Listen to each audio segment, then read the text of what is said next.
হয়েছেন প্রধান অতিথি হিসাবে মূল্যবান সময় দিয়েছেন,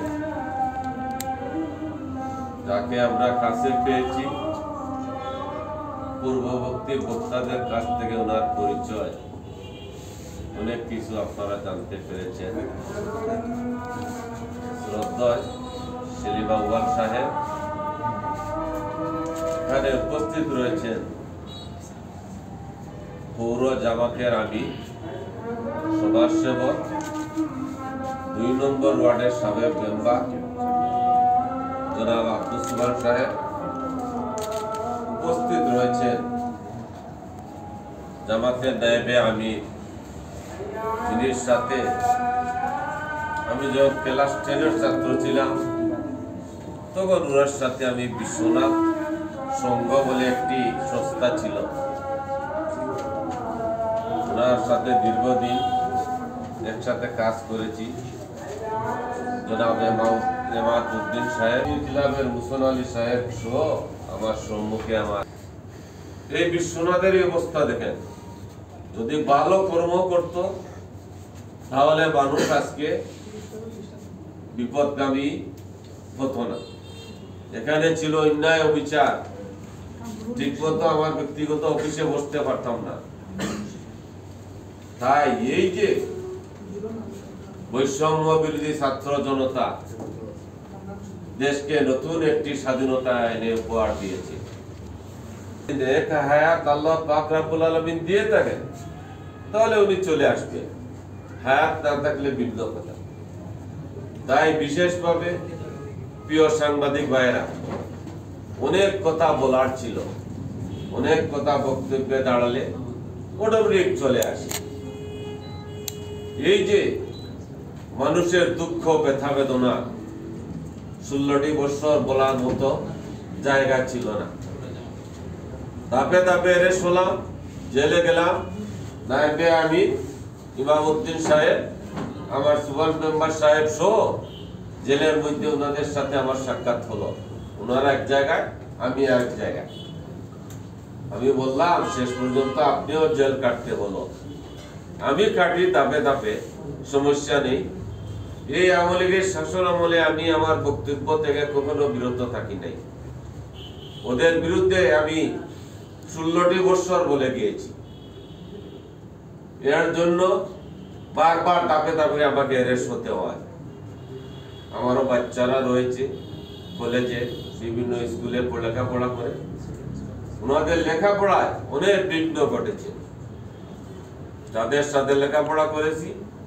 আজকে আমার বন্ধুরা অনেক পালেস্টার হয়ে গিয়েছে, এসপি হয়েছে, ওসি হয়েছে, কিন্তু রাজনীতিতে ঢুকে আমার লেখাপড়া বিপন্ন হয়ে গেল। তাই কি বলবো, দুঃখের ইতিহাস, দুঃখের কথা।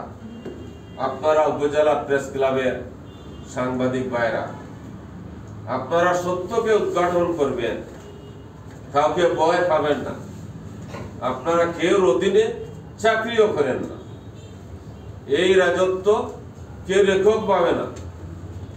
এক বাবার যদি 5টি সন্তান থাকে, ছেলেরা যখন বড় হবে 5টা ফ্যামিলি হবে ছেলেদের। যৌথভাবে এখানে কেউ থাকে না। তাই আপনারাও আপনাদের কাজ কর্ম চালিয়ে যান। আপনাদেরকে কেউ বাধা বিঘ্ন, সুখে দুঃখে, অসুবিধায় সুবিধায় আমার এমাদউদ্দিন সাহেব বলে গিয়েছেন, আমরা আপনাদের পাশে থাকবো।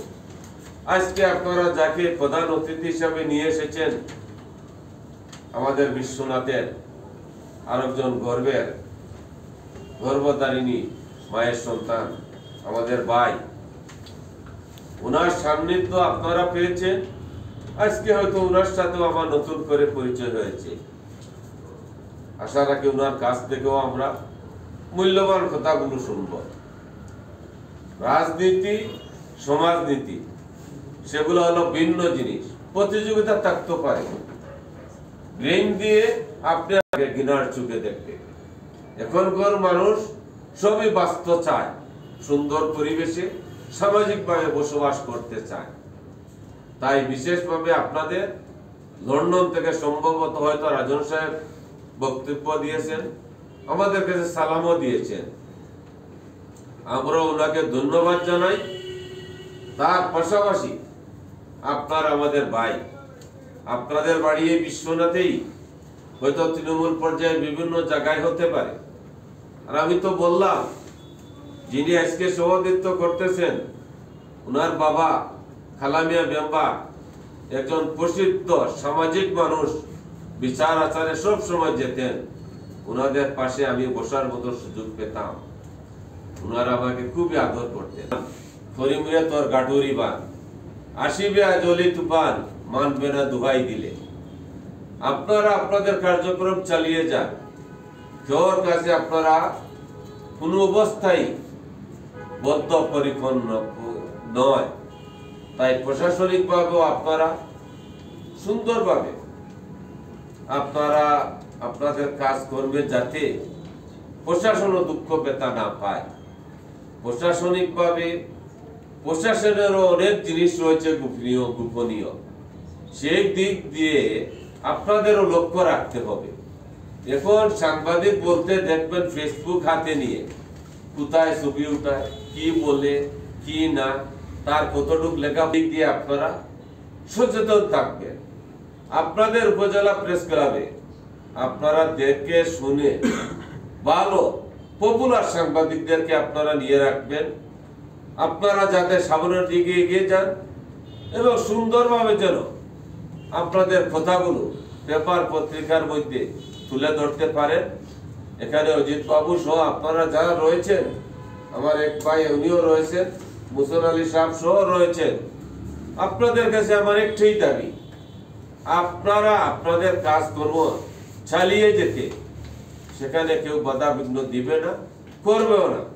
আপনারা বসবাস করতেছেন একটি স্বাধীন রাষ্ট্র, কথা তুলে ধরবো, অন্যায়কে ন্যায় করবো, ন্যায়কে অন্যায় করবো, সেই দিক দিয়েও আপনারা সচেতন থাকবেন।